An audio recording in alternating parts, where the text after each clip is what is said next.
There is a verse in the Bible that sounds like it was written for the person who has been knocked down but not destroyed.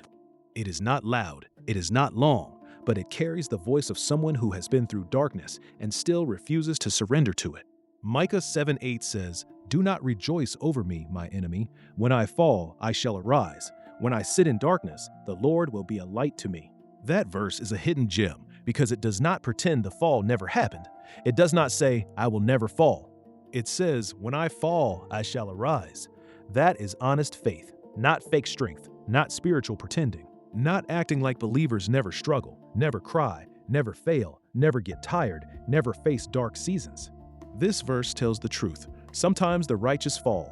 Sometimes faithful people sit in darkness. Sometimes people who love God still walk through painful chapters. But the fall is not the final sentence. By the end of this message, I want you to see this clearly. Your fall does not have to become your identity, and your darkness does not have to become your home. Drop "I will rise" in the comments if you believe God can lift you again. The prophet Micah lived in a time when Israel and Judah were full of corruption, injustice, false worship, and broken leadership. People were religious on the outside, but far from God on the inside. The poor were being crushed. Leaders were abusing power. Families were breaking down. Trust was disappearing. So Micah speaks with grief, but also with hope. In Micah 7, the prophet describes a dark moment. He looks around and sees betrayal, wickedness, confusion, and disappointment. But then he shifts his eyes from people to God.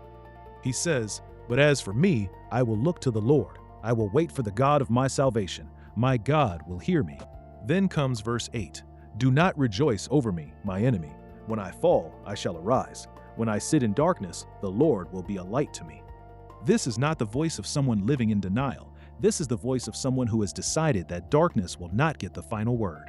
The first powerful phrase is, "Do not rejoice over me, my enemy." That means there are moments when life looks like it has won against you.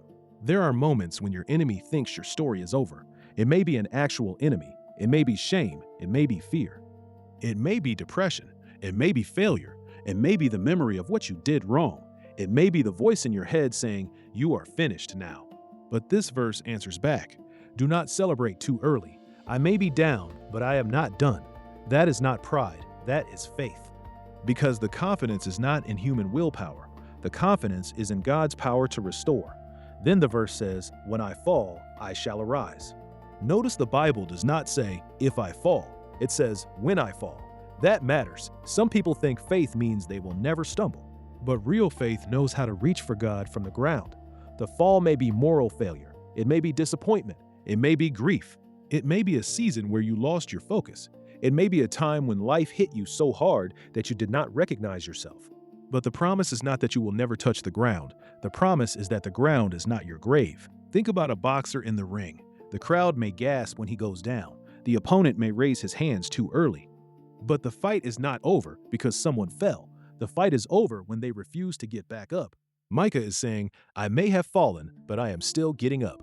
And for the believer, getting up is not just personal motivation. It is spiritual resurrection working in real life. Proverbs 24:16 says, "For a righteous man may fall 7 times and rise again." That verse does not call the person righteous because they never fell. It calls them righteous because they keep rising by the grace of God. So do not let one fall rename your whole life. Do not let one mistake become your biography. Do not let one season of darkness convince you that God has left the room. The enemy loves to turn a moment into an identity. You failed, so he calls you a failure. You struggled, so he calls you weak. You sinned, so he calls you disqualified. You cried, so he calls you broken forever. But God does not name you by the place where you fell. He calls you by the grace that lifts you. Save this video if you need to remember this. The fall is real, but so is the rising. Then Micah says, "When I sit in darkness, the Lord will be a light to me." That line is so tender because it describes a different kind of pain. Falling is sudden. Sitting in darkness is prolonged. A fall can happen in a moment. Darkness can feel like a season. Sometimes you are not just dealing with one bad day. You are sitting in a long night. You are waiting. You are confused. You are praying, but things still feel heavy. You are trying to believe, but the light feels far away. Micah does not say, "When I sit in darkness, I will produce my own light." He says, "The Lord will be a light to me." That is the difference. You are not required to become your own sun. You are not required to fake joy when your soul is tired. You are not required to explain every painful chapter before God can help you. The Lord Himself becomes light. Light does not always remove the entire night at once. Sometimes light gives you enough to take the next step. That is still mercy. Psalm 27:1 says, "The Lord is my light and my salvation. Whom shall I fear? Not my mood is my light. Not my money is my light. Not people's approval is my light. The Lord is my light." That means even when your situation feels dark, God can give direction. God can give courage. God can give peace. God can give enough strength for today. And sometimes enough for today is the miracle. Somebody listening right now may not need a big speech. You need to know that the darkness you are sitting in is not stronger than the God who sees you.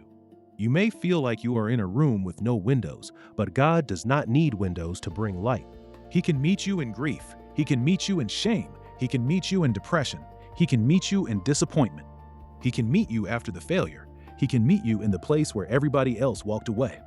That is why Micah 7:8 is so powerful. It gives language to wounded faith. It teaches you how to speak when you are not yet fully restored. You can say, "I fell, but I will rise." You can say, "I am in darkness, but the Lord will be my light." You can say, "This is painful, but this is not final." That kind of confession is not pretending. It is choosing God's truth over your temporary condition.